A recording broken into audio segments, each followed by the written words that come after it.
Hi Halloweenies, I'm Ozzy the Horror Cub. Take a trip with me to Elm Street because it's time for Nightwears on Elm Street 2, Freddy's Revenge. Let's get into it.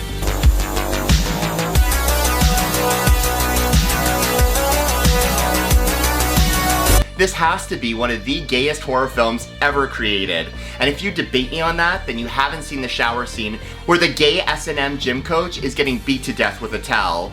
If you're not getting turned on by this movie, then something's wrong with you. Because let me tell you something, I was watching it last night and I was scorched. Flame on.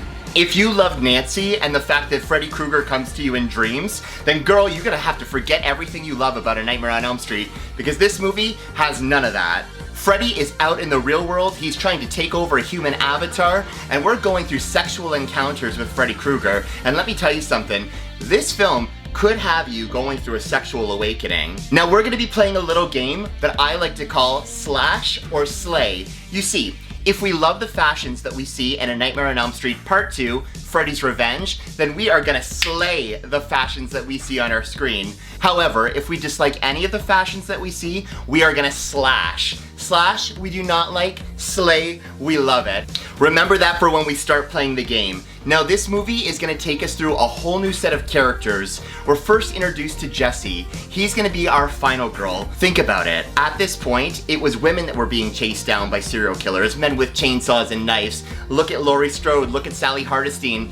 All of these people are women. The men don't typically last in these films. So this film did something interesting. It opens us up to being with a male character for the predominant amount of the film. Sure, we get to see Lisa's perspective at the very end of it, and let me tell you something about our girl Lisa. Lisa is the best beard that any gay male could ever have. And she works her fashion in this movie, and we're gonna take a look at all the fashions, and I can't wait for you to join me. Let's play Slash or Slay and get into it. The film opens with a bus going through hell, literally. Freddy is now trying to take control of our final gay, Jesse. Ooh, I love that, final gay. I think I'm gonna use that. If I could be a final gay, I'd want to be just as strong as Jesse because he has the strength to overcome Mr. Freddy Krueger. And he is serving us this blue ensemble. Let me tell you something about Jesse. In this movie, I think the only color he really owns is blue. He loves blue, he loves a good button down.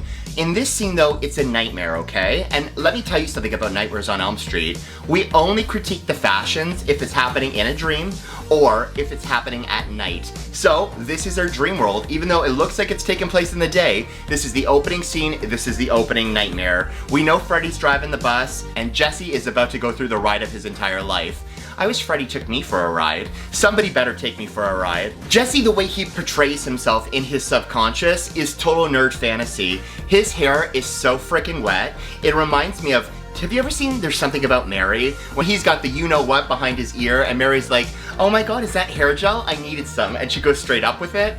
Jesse's hair, although it doesn't go straight up like Mary, it is just so greasy. And it makes me question, what orgy or truck stop were you at beforehand? Because girl, you are sweaty. You are sweating it up on my screen. I was watching this movie last night and I'm like, damn, he is dank. He is sweaty. Mark Patton, what? Were they spraying you with water bottles through all this? Because you look moist. Hashtag moist. And you know what? The sensation was not leaving me feel moist. So you know what? For this look, for this opening look, Jesse, you're supposed to be our final gay, and you're serving us this blue button-down nerd ensemble. I think, on behalf of everybody watching this film, we're gonna have to slash this look. It's not the greatest, Jesse. It's your subconscious playing with the fact that it thinks you're a nerd, and you know what? We think you could step your pussy up, and we think you could do better. Hashtag step that pussy up. Now, if you've never seen this film, Jesse is one of the new inhabitants of 1428 Elm Street. That's right, it's 5 years since the original. Nancy has apparently gone crazy, although we're gonna see her in Dream Warriors. Her mom has committed suicide, so they've said. The police love to sweep things under the rug in this movie. And him and his family have just moved into Nancy's house, and they're trying to get everything up and running. They got this house for a really good affordable price, but let me tell you something, the air conditioner broke, and you know what? It's hot up in her. And maybe that's why Jesse's sweating so much. Sweat is such a common theme in this movie. Everyone just looks so damp. I just want to rub them down. Who would you want to rub down in A Nightmare on Elm Street? Would it be Lisa? Would it be Freddy? Would it be Jesse? Or would it be Grady? Let me tell you something. Grady and his jockstrap, I know it's a daytime scene and we're only talking nighttime fashions, but if we were talking daytime scenes, because we're introduced to all of his friends at the high school the next day, and there is some sexy gym time commotion going on. Grady pulls down Jesse's pants, we get to see a fabulous jock strap, we get to see a lot of male nudity in this movie. You know what I've always questioned? Why do you never get to see a dong in a horror movie? You're always seeing boobies, but you never see a dong. And you know what? Me and the women, if you're gay or if you're a woman and you're watching this right now, you're gonna agree with me. We wanna see penis in a horror movie. Hashtag pen15. We wanna see it in our horror films because you know what? This film really does try to push an envelope because although they're saying that this is subtext, girl, there ain't no subtext about this film. Jesse's got a board game called Probe in his closet. He's got a sign on the door that says no chicks allowed. He's dancing to one of the most fabulous dance scenes that we've ever seen in a horror movie. Like, Jesse is everything that we need to be. So, Jesse as our final gay, we live. As the film progresses, we're introduced to all of his friends. So we've got Lisa. Lisa is one of the beards in this movie. Now, if you don't know what a beard is, it's a disguise for a gay man so that he can act straight. I don't think Jesse was formally out at this point. I think that's why Freddy is coming to him in his dreams and he's subduing him. Freddy, it doesn't matter if you're a male or a female. All Freddy wants to do is try to manipulate you. He's a psychopath, and that's what psychopaths do. It's all about manipulation. It doesn't really matter if you're a male or a female. Gender means nothing. It's all about sex. And that's what Freddy is trying to do. He's trying to seduce Jesse to do his bidding. He's trying to take on a human avatar to come into the real world. And he does get better at this. If you look at Friedberg in Freddy vs. Jason, he really does perfect the way of how he possesses his victims. However, this was Freddy's first attempt at possessing somebody. So, you know what? We're gonna give Freddy kudos for this. Now, Mr. Krueger looks a little different in this film. If you remember in the first Nightwears on Elm Street, I told you that in the original Nightmare on Elm Street 1984, Freddy only has his stripes on his back and his front. His wardrobe has already been updated, and the first time that we see Freddy is in Jesse's dream at the start. The stripes on Freddy's sweater are now going all the way down. Freddy's look is majorly different. He's got a witch hook nose. He looks a little bit more burnt and bajiggity because let me tell you something, he's been through some things. Surviving Miss Thompson will do that to you. But now his stripes are going down the side of his shirt, so Freddy's got a new look. It's all torn at the very bottom. You know what, here's the thing. With Freddy Krueger, I prefer the stripes to just be the front and the back. I hated how in the sequels, the stripes get moved to the sides. I wonder why they do that. I wonder what kind of costume designer goes, oh, this look looks so well in the first one, let's change it. Let's completely redo it. It's kind of like Michael Myers masks in every single Halloween. Girl, why do they keep changing? But Mr. Krueger, because you've got the stripes going on your side, and because your glove is severely different in this movie. I love Freddy's work glove that he made inside his boiler room. For me, that's iconic. You do get to see that glove in this movie, but the majority of the film, it's really Jesse's own hand. Freddy's knife sticking out of it. For that reason, Freddy, I'm gonna have to give you a slash. I always say, the original does things so much better, and you know, you should have just kept the costume from the original, because the stripes on the side, I don't like it. I need to know what you guys think. Are you a fan of Freddy having stripes on his entire outfit? We're gonna call this Stripegate, because people are gonna be like, why is he getting so bajiggity over stripes? But let me tell you something, I just don't think it works. I think Freddy needs to be sassy and classy, and I don't think he does that with stripes on his side. I'm sorry, Freddy, please do not haunt me in my dreams. This movie was directed by Jack Shoulder, and let me tell you something, he pissed on Wes Craven's legacy. Wes had a rule book, essentially, as to what you can and can't do in the Nightmare on Elm Street series. When you fall asleep, you fall victim to Freddy. In this movie, Freddy's coming out into the real world. He's trying to use a human as an avatar. I don't find that the director had respect for the Elm Street series. I think at this point, Robert Shea, the CEO of New Line Cinema, saw that the original Nightmare on Elm Street was a hit, saw that they could franchise this film, because New Line Cinema wasn't the studio that it is today. They were just a little baby studio. It's often called the house that Freddy built because the first Nightmare on Elm Street gave them the financial success to run and do whatever they wanted. So obviously they want to capitalize the success off the original Elm Street, and they want to make a sequel. However, the director of this film totally disregards Craven's legacy and makes this new interpretation of it. So you can argue the fact of, yes, this film does do something entirely different. However, does it work for Nightmare on Elm Street? For me, when you're gonna go for best sequels of A Nightmare on Elm Street, I always go to Dream Warriors because I feel like Dream Warriors really steps the mythology up of Freddy Krueger, introducing us to Amanda, his mother, introducing us back to Nancy, our final girl from part 1. The only thing that we really get about Nancy in this film is her journal. And you know what? At least they gave us something of Nancy, because I think I would have thrown my TV out if we didn't get any mention of her. Nancy Thompson is such a resilient final girl, and her fashions were untouchable. Jesse is not living up to the fashions in this movie because, again, it's now second nightmare time and Jesse's in these blue hospital scrubs. And you know what? I'm gonna tell you something that TLC told me in the 90s. I don't want no scrub. A scrub is the guy who can't get no love from me. Ladies, can we talk for a second? There's a reason why we don't date scrubs. Because they still live at home, and Jesse's still living at home with his parents. Although being 17, it's not an excuse. It's not a cute look. These hospital scrubs that he's got on at this point in the second dream sequence, they're giving me shoulders. Maybe that was the thing though, that must be the tea. In the 80s, weren't shoulder pads everything? But these ones, they just stick out. I don't know what look Jesse was going for in this dream sequence. The majority of the time though, when he wakes up in his bed, he's just in tighty whities. And I think Rod from original Nightmare on Elm Street would have a run for his money looking at him. You know what? At least we're seeing some body. Body, oddy, oddy. At this point in the movie where Jesse finally does come into contact with Freddy, and Freddy reveals his master plan, that Jesse has the body and he has the brain, and that he's gonna try and manipulate Jesse to try and kill the kids of Elm Street. So it's an interesting concept. However, I don't think the fashions take me there. I'm sorry, but the blue hospital scrubs are gonna have to get a slash. You know who didn't get to see Jesse's dingling? Lisa. You know why? Because he was gay.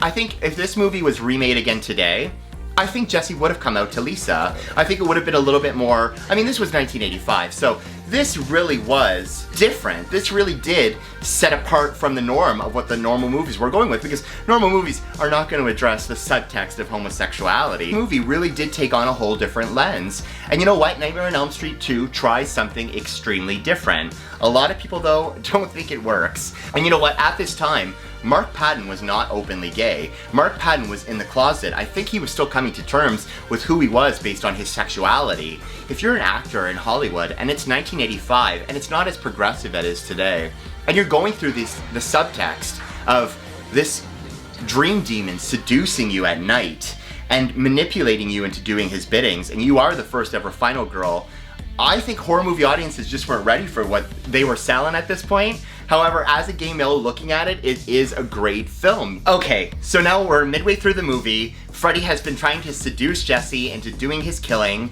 Jesse is still fighting it, still has to unpack his room because he's still living in Nancy's room. And this is the point where Lisa ends up coming over to help him. He was about to go out to meet her, but his dad was like, "Girl, you best go upstairs to your room and start unpacking all your stuff." So we get this fabulous 80s dance sequence. It's the gay horror film of Top Gun. I swear to God, I kid you not. So Jesse starts doing this whole dance sequence as his room. Lisa walks in, and Lisa is wearing this fabulous black top, and she's got this peekaboo of pink fabric hiding underneath.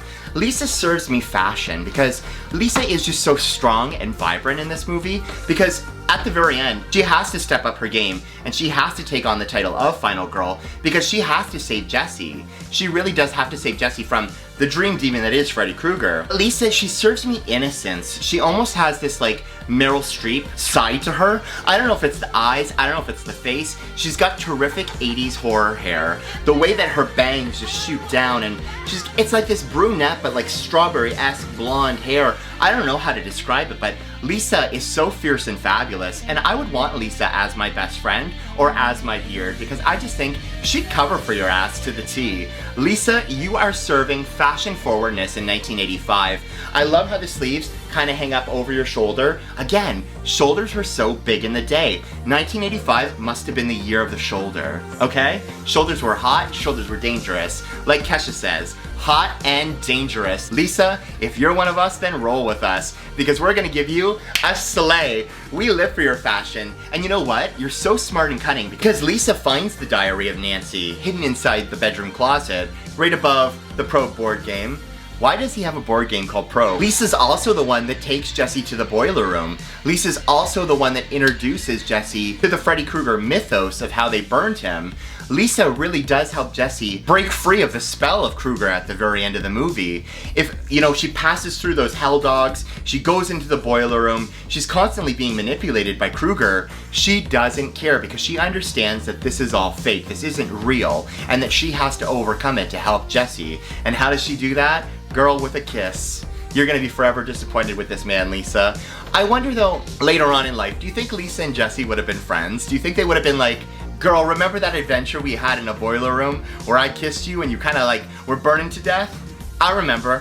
Throughout the entire film, Jesse continuously has dream sequences of Freddy trying to manipulate him. One night, he sneaks out and all of a sudden he's at a gay S&M bar. Jesse loves to have unbuttoned tops though, and this one looks utterly fabulous. It kind of looks like there's pizza slices on it. And you know what? I don't know if this was supposed to be a pizza top, but you know what? Me and my fat ass, that's what I saw. I saw that top looks like a slice of pizza. So Jesse goes to this gay bar. Why is he at a gay S&M bar? That's the one question. But Coach Schneider's there, okay?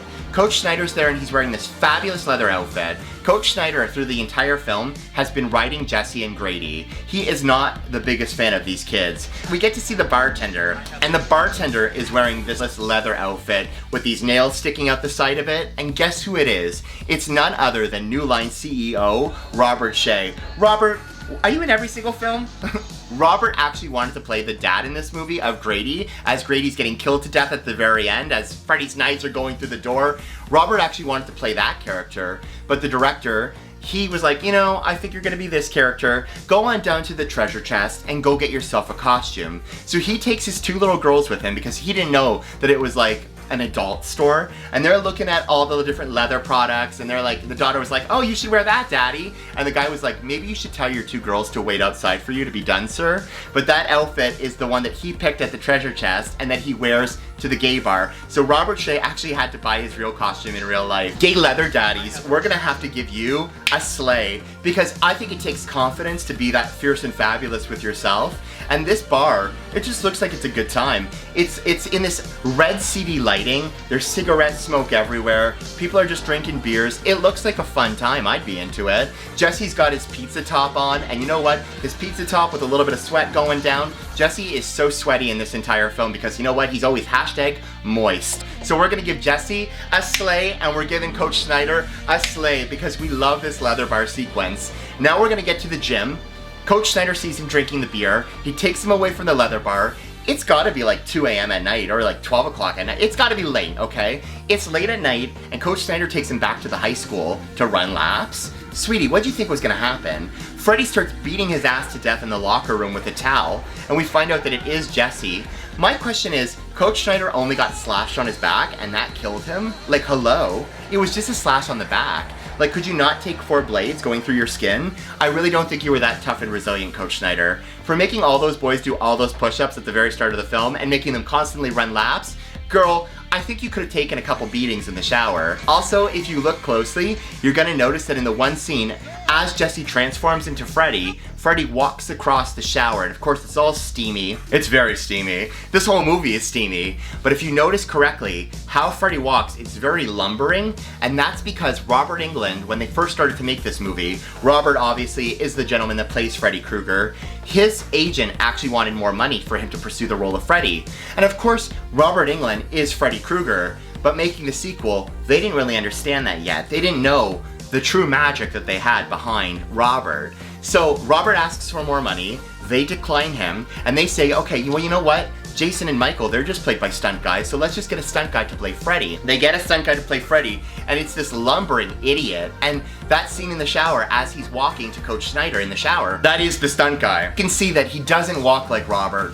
Robert, when he plays Freddy, one thing that he always says, it's kind of like a cowboy with a gun, because he says that the glove is so heavy that it kind of pulls his weight down to one side. So you'll always notice that Freddy has this kind of stance to him where he's always like leaning to one side, and that's because the glove is heavier than the other.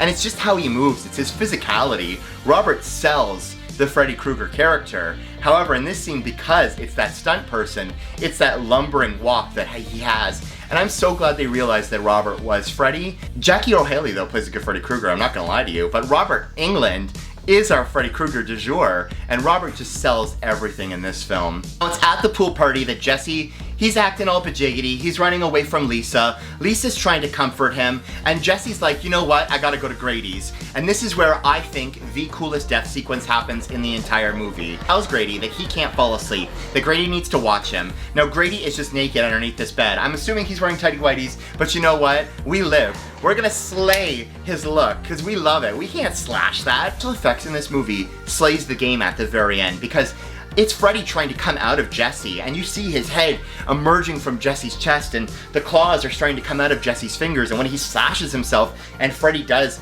immerse out of him, the coming out, hello, he's coming out of Jesse, it really does speak to me thematically. Jesse, again, is wearing a button-down that's opened. Jesse loves a good button-down that's open. That's a statement piece with Jesse's wardrobe. If Jesse's not wearing something blue, if Jesse's not wearing something that's got a button-down to it, Jesse doesn't want to wear it. The sequence, though, is terrifying because Grady now has to believe what's going on because Freddy is literally coming out of Jesse and he's trying to get to him and he's calling for his father and the father's not answering, and that's when Freddy's blades go through him and through the door and slash him. This is one of Freddy's blades right here. And my thought process is, could this go through the human body and then through the door? Because his dad saw the blade shoot through the door. My question is, do you think this would have went through the door? Because girl, let me tell you something, I don't. But you know what, it's a movie, it's fantasy, I'm gonna buy it. It's at this point though that now Freddy is in our reality, and this is where he does make an appearance at the pool party. Lisa is wearing this fabulous hoedown throwdown salmon colored top. He's pairing it with these like green booty shorts, and let me tell you something, I never thought that salmon and green could go together so well, but she just serves the day because it's our Meryl Streep. She is just serving us this Meryl Streep little look to her. Lisa is played by Kim Myers, and you know what? At the very end of the film, she gets to sell this movie. She gets to be the final girl. She gets to redeem Jesse because Freddy has now invaded this pool party. Girl, do not crash a pool party. And everyone's like, just be calm. And Freddy gives his most iconic line, I think, in Freddy's Revenge. You are all my children now. I think that's the only good part about this film, is that part. The effects at the boiler room, though, are pretty cool, because Lisa has to track down Freddy after he leaves the pool party. First of all, you come to a pool party, you kill a bunch of kids, and you ruin the vibe? How dare you? How dare you, Mr. Krueger? So now Lisa has to take this fabulous outfit that she's wearing, the salmon colored hoedown throwdown look, and she has to go save Jesse in the boiler room. So, and I heard a rumor that they could not afford the amount of lighting that it took to light this boiler room. Wherever they were, I guess it was such an extensive set, it was so big, and you really do get to see that when they do the pan out shots, and you can see where the LED lighting is coming from or where it's not being lit. You're like, damn, this is a big ass factory. I wonder what they use that factory for. Lisa's running down catwalks. Lisa's being chased by Freddy. She finally has to just lean in and kiss Mr. Krueger on the face. Lisa, for your heroism and for your bold fashion sense of running around this place in those cargo shorts, girl, you are serving me the tee-hee-hee, and we are gonna give you a slay. We love your look. It's at this point that Freddy is no more. Freddy cannot defeat Jesse that's coming out from inside of him.